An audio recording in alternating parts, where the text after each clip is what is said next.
everyone, and welcome to this week's edition of the Collection Comic of the Week. Here in the month of June, it is the month that my favorite artist of all time, George Perez, his birthday is in June. So I thought for the month of June, we're going to go through several books I have in my collection from the great George Perez, and thought maybe we could start with one of his most iconic works in a very iconic book, Crisis on Infinite Earths, number 8. And this is my own personal copy, autographed by both artist George Perez and Marv Wolfman.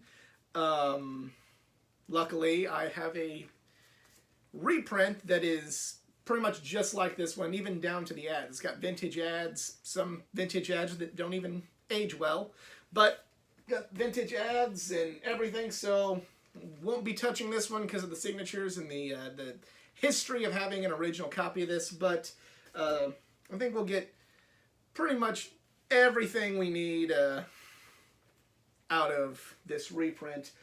For those that don't know, Crisis on Infinite Earths there was a lot of continuity within DC.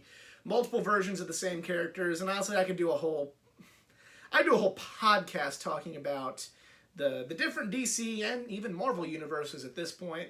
But in the 80s, they kind of decided that they needed to simplify things in the DC universe, so they were going to have pretty much kind of one of your first big, maybe not the first, but one of your first big event comic books where everything's going to change and they're going to merge stuff, and heroes are going to die, heroes are going to, change, things are going to change, things are going to be rebooted. Spurting out of this was going to be kind of a reboot of the DC universe, and new readers kind of jump on. And it's called Crisis on Infinite Earths, the Infinite Earths of the DC multiverse. There was, there was a crisis, but, it's kind of a book. I've read the trade paperback of that, and it's something that I like it, but it's maybe if you're just a new reader or kind of not familiar with the whole universe at the time, you may not be able to feel kind of what it was like to read it in the 80s. It's kind of like it's got a product of its time, at least in terms of the stakes and the fallout. But they really hit you with the gut punches. The issue 7 was when they killed off Supergirl, and they kept Supergirl killed off for a long time, and as tragic as that is, and as much as fans, I'm sure, felt that, they kind of thought, well, it probably won't have anything bad happen until issue 12, and then, bam! Flash dies. The Golden Age, or the Silver Age Flash, Silver Age Flash, Barry Allen, dies, and stays dead for a very, very long time. I mean, they kind of the only people they've never brought back have been Uncle Ben in all of comics, DC, Marvel. But yeah, this was the end of Barry Allen, the Flash character is what started the Silver Age of comics, started kind of the retooling of all the major DC heroes today, with the exception of the Trinity of Superman, Batman, Wonder Woman. Barry Allen Flash was what started the new, kind of the comic books as we know them today. Started him, the new Green Lantern, the Justice League,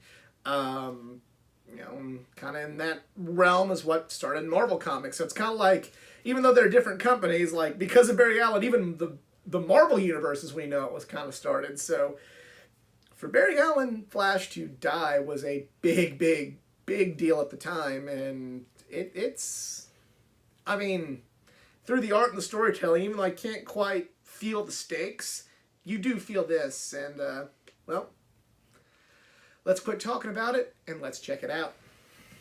Real quick compare and contrast, because I'm definitely not taking this out of the bag and board, but it's a really accurate representation of both books with the cover. This one's a little brighter because it's newer compared to my original, and the price points are different, obviously, with this being a $3.99 book in the new market and new barcode. But yeah, still as close to the original as you're ever going to get with this book. And just kind of looking over the other one, yeah, got definitely have the signatures of Wolfman and Perez, hence why I'm not gonna get this back out and ever touch it again. So we're going to look at the reprint to take a look. This was a landmark book, as I said earlier. Fans Choose DC Comics.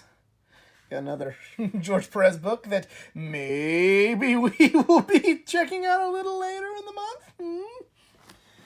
But yeah, just this is a book that even more than maybe some of my other books I've covered. Something else I want to bring out about the reprint is they're not even using the plastic. They're using like the old like kind of newsprint, even though it's in color, but newsprint paper instead of the plastic coated paper. So they're even going even more retro to give it that authentic feel. Like this is a different sort of paper they're even printing this on and everything. But God, this artwork is gorgeous. I love it. Check out that dark side. It's just amazing. But, you know, this is something, it's kind of hard to understand even outside of the bubble. And now it's even worse, you know, because it's like it's a good book and it was well written and it did its job of kind of like trying to give the first kind of big reboot in comics history, but it's definitely something that unless you were really deep into comics at that time, you're not going to understand it. There's a lot of stuff that's just way confusing. Even for a big comic book fan like me, I'm kind of like, okay. And, you know, it's kind of, it's just kind of hard to get into because it's a good book, a well-told story, but it's definitely a product of the time, so love the artwork there. They got great artwork on Martian Manhunter there. Cyborg looks great. Bonkers Fruit Candy. Before he became a police officer in a Disney show, he was a fruit candy. I keyed. Great shot of John Stewart there. Green Lantern John Stewart. Let's have all the cataclysmic stuff happening. Yeah. So this was, there's still lots left to do, but yeah, here's kind of the point we've all been looking for. You know, you got Barry getting out of there, and he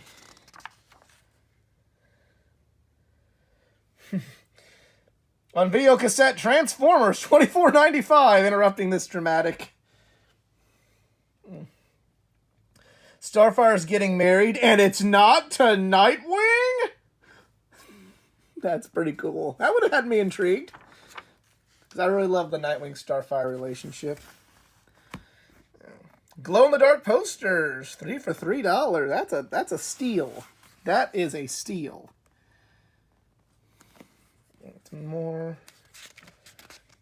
I really just like the expressions. That's just something that George always did very well. Here it comes. Here he starts running. Trying to stop it, and he starts running. Oh dear, yeah, we gotta cover that part up. But let's focus on Barry. Focus on Barry. DC puts dollars in your pocket.